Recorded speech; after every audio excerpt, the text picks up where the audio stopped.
깰 거야, 어? 내가 2년 전부터 지면왔다고. 야! 공학지.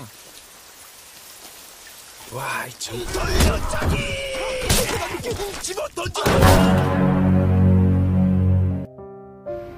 Halo, apa kabarnya seluruh? Dimanapun kalian berada, semoga kalian selalu sehat. Kali ini saya akan menceritakan sebuah alur cerita film yang sangat-sangat beradrenalin dan pastinya disukai oleh kalian para pencinta film action. Oke, so nggak usah berlama-lama, nggak usah banyak cacicu, kita langsung saja masuk ke dalam ceritanya. Sok mang, intro, gaskeun.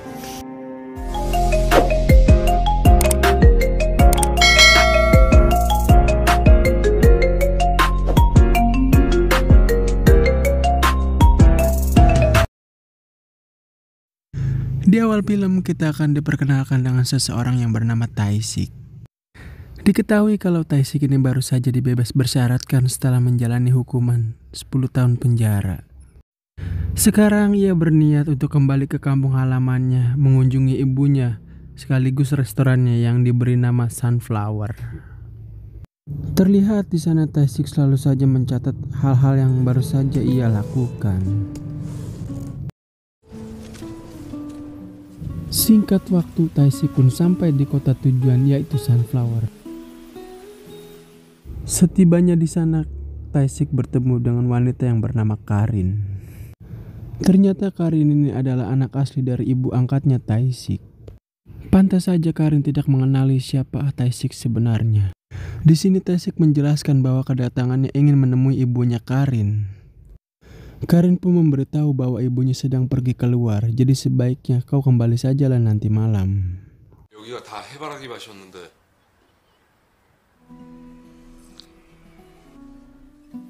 Sambil menunggu malam, Tae-sik mendatang ke pemandian air panas di kota tersebut. Di sini Tae-sik tidak lupa selalu mencatat hal yang ingin ia lakukan. Setelah selesai dengan catatannya tersebut, dia pun ingin berganti pakaian, namun betapa herannya Tae-sik karena mengetahui loker ini sudah menggunakan kunci sensor. Tae-sik pun mencoba terus-menerus membuka loker tersebut, akan tetapi loker tersebut tidak mau terbuka. Alhasil alarm keamanan pun berbunyi dan mengakibatkan salah satu penjaga mendatanginya, niat hati untuk memarahinya. Tapi ia malah ketakutan setengah mati saat melihat tato yang ada di tubuh Tae-sik. Malam harinya diperlihatkan ada seorang wanita yang sedang dipukuli. Terlihat dari kejauhan ada dua polisi korup yang hanya memperhatikan mereka. Tanpa niat hati ingin membantu wanita tersebut, mereka hanya memilih untuk pergi.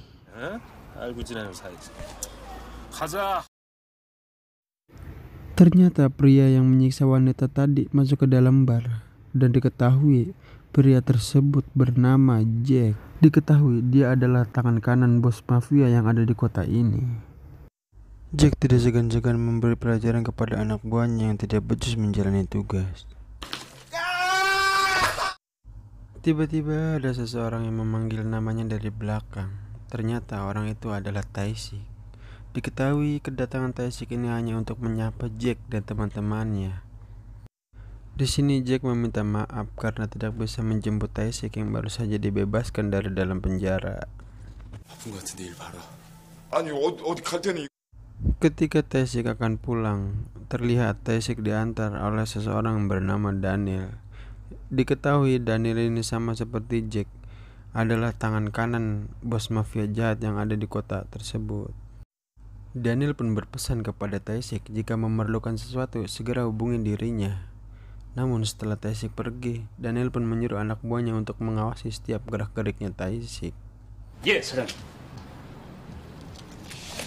Kita akan semakin dibuat penasaran dengan siapakah sosok Tae-sik ini sebenarnya, sampai-sampai tangan kanan bos mafia pun mengucap seperti itu. Terlihat Tae-sik yang kembali mendatangi restoran Sunflower.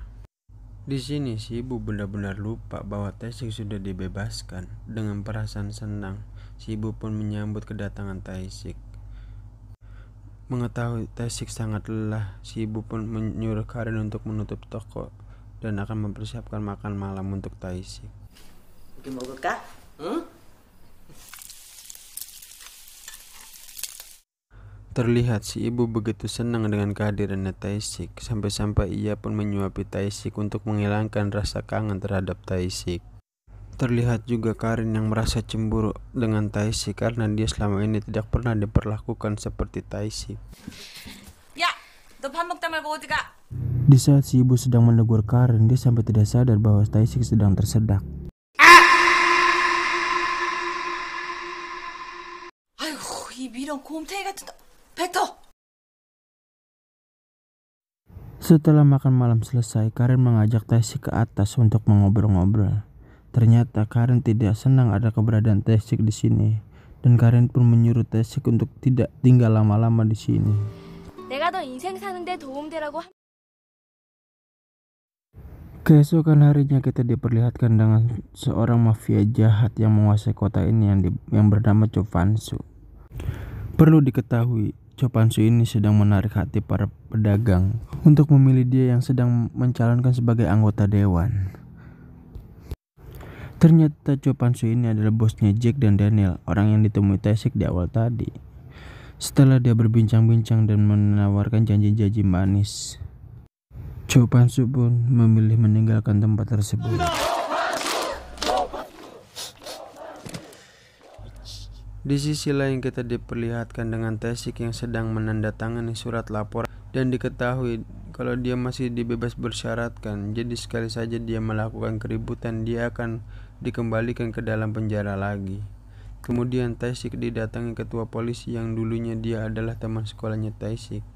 Di sini dia memberi saran agar segera meninggalkan kota ini karena banyak mafia yang tidak suka dengan keberadaannya. Pasti mereka pun mencoba dengan segala cara untuk menyingkirkan Tae-sik.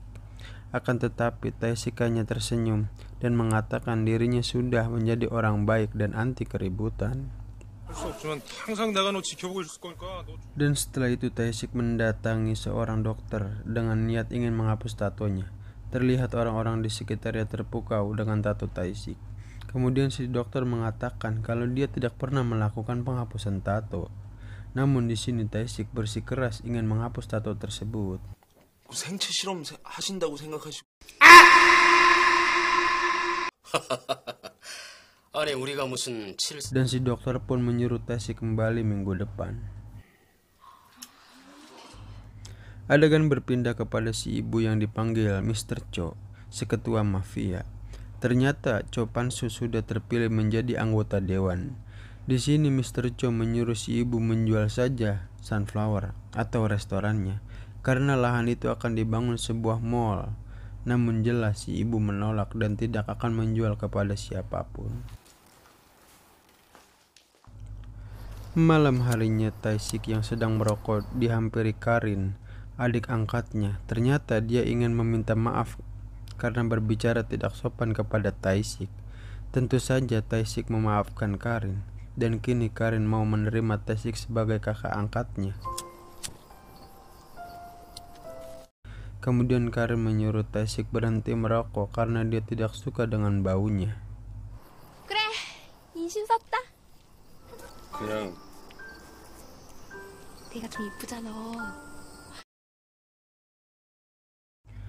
Keesokan harinya diperlihatkan Tae-sik yang sudah mendapatkan pekerjaan di sebuah bengkel mobil. Dari kejauhan ada dua polisi korup yang sedang mengawasi Tae-sik. Di sini si polisi menceritakan kepada temannya siapakah sosok Tae-sik ini di masa lalu. Ternyata dari masih sekolah Tae-sik sudah menjadi ketua gangster yang ditakuti di kota ini. Bahkan Tae-sik dikeluarkan dari sekolahnya karena selalu membuat keributan. Si polisi pun melanjutkan ceritanya bahwa dulu ada penguasa di kota ini bernama Dopil. 슈퍼 울트라 캡숑 샘 또라이 되는데. Suatu hari ketika Tae-sik sedang mabuk, dia dihampiri oleh Dopil dan anak buahnya. Di sini Dopil berniat untuk menghabisi Tae-sik dikarenakan ia akan menjadi saingan bisnisnya di suatu saat nanti. Walaupun Tae-sik hanya sendiri, terlihat Tae-sik yang menghajar Dopil dan semua anak buahnya, sehingga mereka semua harus wassalam.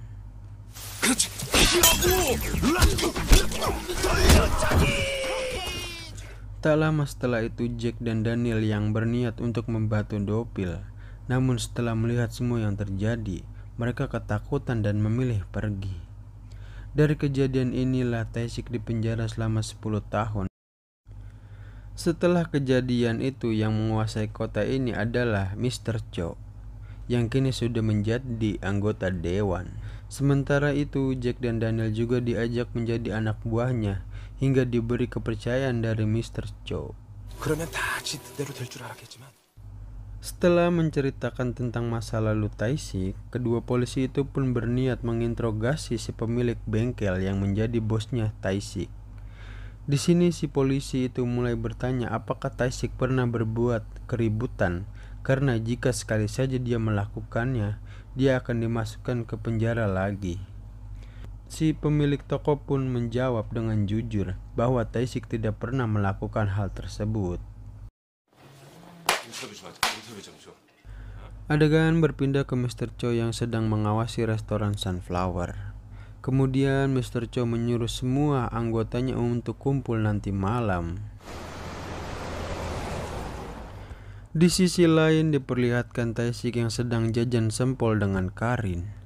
Di sana terlihat ada lelaki gondrong yang terus-menerus memperhatikan mereka dari jauh. Ternyata dia adalah pria yang selama ini menyukai Karin, namun dia selalu ditolak oleh Karin. Mengira Tae-sik adalah pacar Karin, si gondrong tiba-tiba menghajar Tae-sik lalu membawanya ke sesuatu tempat. 내 거야, 어?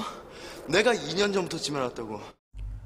Kemudian si gondrong meminta teman-temannya untuk menghajar Tae-sik. Namun seketika baju Tae-sik robek dan membuat mereka semua terdiam tanpa kata-kata. Pada akhirnya Karin dan Tae-sik pun bisa pulang dengan selamat. Malam harinya terlihat Mr. Cho yang sudah mengumpulkan semua anak buahnya termasuk Jack dan Daniel. Di sini dia mengatakan siapa di antara kalian yang bisa merebut restoran Sunflower. Dengan pedenya Jack menawarkan dirinya untuk membereskan Sunflower.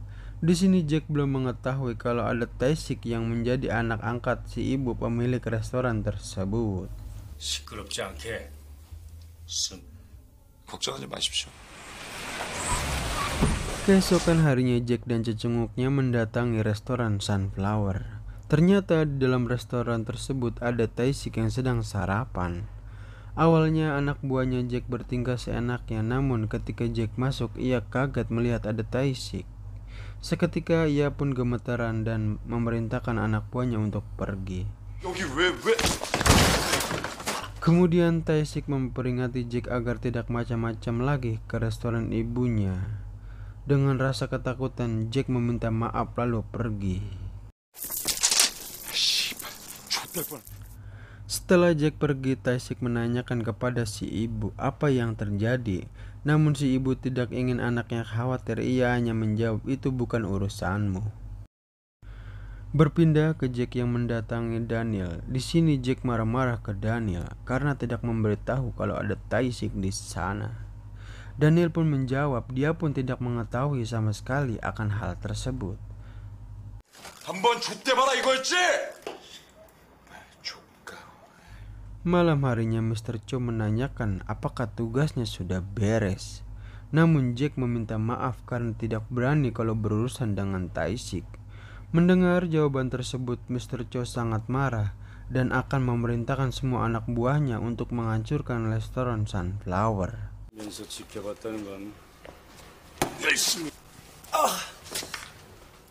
Scene berpindah kepada Tae-sik yang baru saja gajian. Di sini dia membelikan sepatu untuk ibu angkatnya. Terlihat si ibu terharu karena baru kali ini ada yang memberikannya sebuah hadiah. Tae-sik pun tidak lupa membelikan kamera untuk Karin. Sebagai tanda terima kasih, Karin pun membuatkan kopi spesial untuk Tae-sik. Keesokan harinya, Karin mewujudkan keinginan Tae-sik untuk pergi piknik.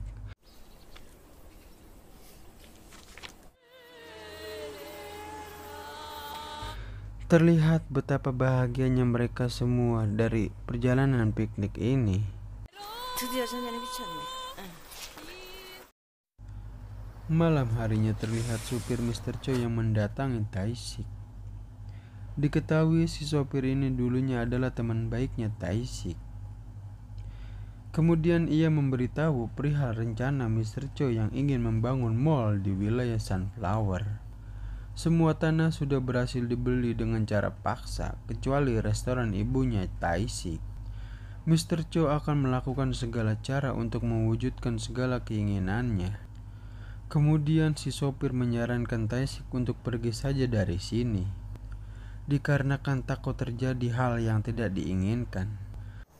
네가 니네 새어머니랑 여길 떠났으면 좋겠다. Lalu mereka berdua pun berpisah. Terlihat dari kejauhan ada yang memantau mereka saat berbincang-bincang. Dengan cepat si anak buah melaporkan kepada Jack bahwa si supir adalah cepu. 야, 이건 봄에 진짜 좋아. Keesokan harinya adalah jadwal Tae-sik menghapus tatonya. Namun setelah dicoba, tato tersebut tidak bisa dihapus semua. Siang harinya memperlihatkan Jack yang kembali mengacau di sini. Jack yang udah nekat langsung menghancurkan semua barang-barang yang ada. Di sana dia tidak segan menyiksa ibu. Ia tidak merasa takut lagi karena Mr. Cho sudah memberikannya lebih banyak anak buah untuk melawan Tae-sik. Terlihat dari kejauhan Karin yang melihat ibunya disiksa. Merasa ia tak sanggup, Karin berlari ke bengkel meminta bantuan kepada Tae-sik. Sesampainya Tae-sik di rumah, untungnya si ibu tidak apa-apa, hanya saja barang-barang sudah hancur semua. 사진은 건졌지롱. 미안하다. 이렇게 됐다. Mengetahui ini ulah Mr. Cho, diam-diam Tae-sik langsung mendatanginya. Di sini Tae-sik bicara baik-baik untuk tidak mengganggu restoran dan keluarganya lagi. Mr. Cho menjawab kalau itu tidak mungkin karena hanya restoran itu yang belum ia beli. Di sini Mr. Cho mempersilahkan Tae-sik untuk menghabisinya sekarang jika ia mampu. Akan tetapi Tae-sik yang tidak menginginkan keributan, Tae-sik memilih pergi. Setelah Tae-sik pergi, terlihat Mr. Cho yang menyuruh anak buahnya untuk memancing amarah Tae-sik. 알았어. 선수들끼리 왜 이래?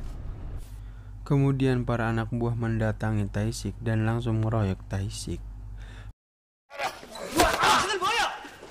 Hal tersebut sengaja mereka lakukan karena sudah ada dua polisi dari kejauhan. Dengan Tae-sik melawan, Tae-sik akan dijebloskan ke penjara. Di waktu yang sama si pemilik bengkel datang dan akan melerai. Namun naasnya si pemilik bengkel pun ikut diserang. 야, 고마워라. Untungnya Tae-sik dan si pemilik bengkel selamat walaupun mereka sedikit bonyok. Malam harinya si pria gondrong mendatangi Tae-sik yang sedang mengobrol dengan si ibu. Di sini si gondrong mengatakan bahwa ia sudah mengetahui siapa yang menghabisi kakaknya Karin 10 tahun lalu. Namun si gondrong tidak habis pikir mengapa si ibu malah mengangkatnya Tae-sik sebagai anak angkatnya. Padahal karena Tae-sik anaknya harus wassalam. Karin yang mendengarkan seketika menyuruh mereka semua pergi.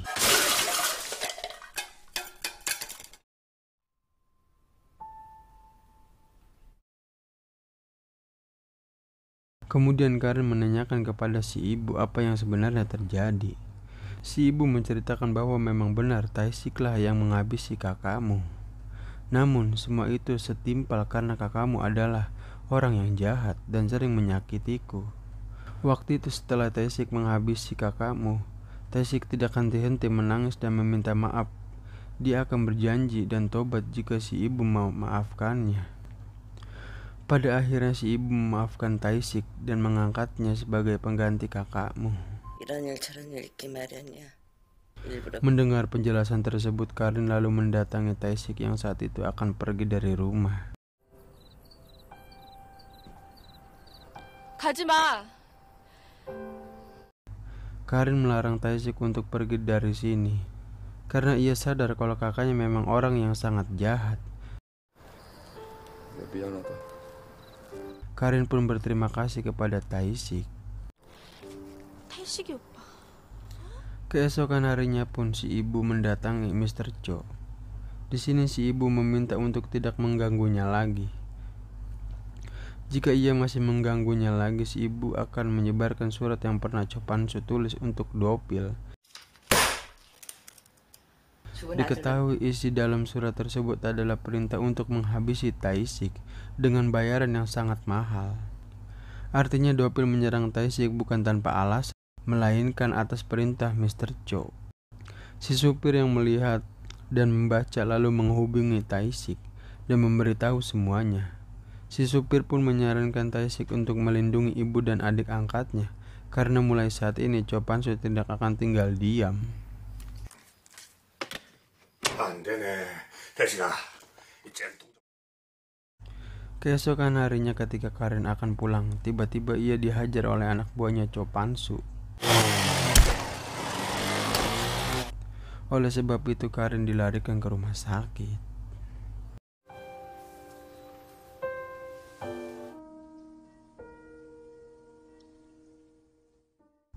Tae-sik yang menyadari itu ulah dari Cho Pan-soo, ia pun mendatanginya. Di sini Tae-sik berbicara baik-baik agar bisa berdamai. Namun di sini Mr. Cho akan berdamai jika Tae-sik memberikan satu tangannya. Tanpa pikir panjang, Tae-sik mengiyakan hal tersebut. Setelah dilakukan hal tersebut, Mr. Cho sangat puas, padahal si supir tidak benar-benar memotong tangan Tae-sik. Setelah itu Tae-sik menjenguk Karin. Sementara itu si ibu yang sedang sendiri tiba-tiba didatangi Daniel yang disuruh Mr. Cho untuk mengambil surat tersebut yang ada di tangan si ibu. Hingga ketika Tae-sik pulang, betapa kagetnya ia melihat si ibu sudah wassalam dengan keadaan menggantung. Di sini Tae-sik menemukan anting Daniel yang tertinggal. Seketika Tae-sik pun sadar kalau ini semua adalah ulah Mr. Cho Pan-soo. Di titik inilah kesabaran Tae-sik tak tertahankan lagi dan emosinya pun memuncak. Dengan perasaan dendam, Tae-sik pun akan menghabisi mereka semua tanpa sisa. Di sisi lain diperlihatkan Mr. Cho Pan-soo dan semua anak buahnya yang sedang merayakan kemenangan mereka. 야, 이렇게까지 될 줄 몰랐는데. Tak lama terdengar suara pria yang sedang menangis. Ternyata pria tersebut adalah Tae-sik. 나다 이 씹새끼야. Terlihat Tae-sik datang hanya seorang diri, lalu Tae-sik mengatakan kalau jiwanya di masa lalu telah kembali. Kemudian Tae-sik melempar anting Daniel dan menyuruh si supir untuk pergi jika tidak ingin ikut mati bersama mereka. 지금부터 내가 벌을 줄 테니까. Siapa yang berani menghadapinya duluan? Dengan percaya dirinya, tiba-tiba si gondrong mengatakan dialah yang akan menghadapi Tae-sik duluan.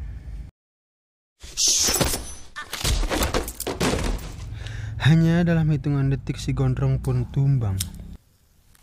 Kemudian Tae-sik pun mulai membabi buta menghadapi mereka semua.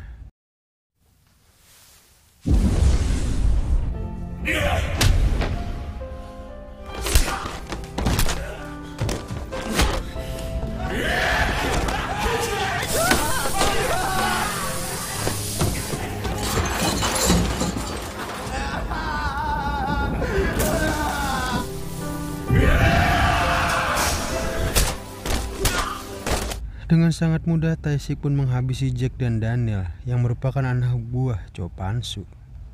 Kini hanya tersisa Cho Pan-soo dan inilah yang dilakukan Tae-sik.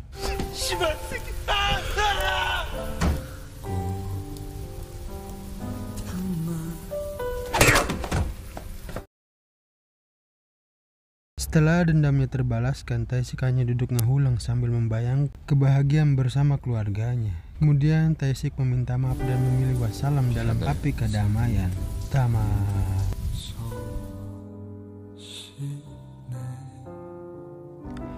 Dari film tersebut kita tahu bahwa jangan sesekali mengusik orang yang kita sayang, apalagi sampai menyebabkan kematian. Karena jika itu terjadi akan timbul keinginan untuk balas dendam. Jika itu sudah terjadi, tidak akan ada toleransi. Oke, terima kasih sudah mampir ke channel ini. Bantu support dan dukungannya seluruh, biar channel ini makin berkembang. Urang Heru pamit undur diri. Assalamualaikum warahmatullahi wabarakatuh.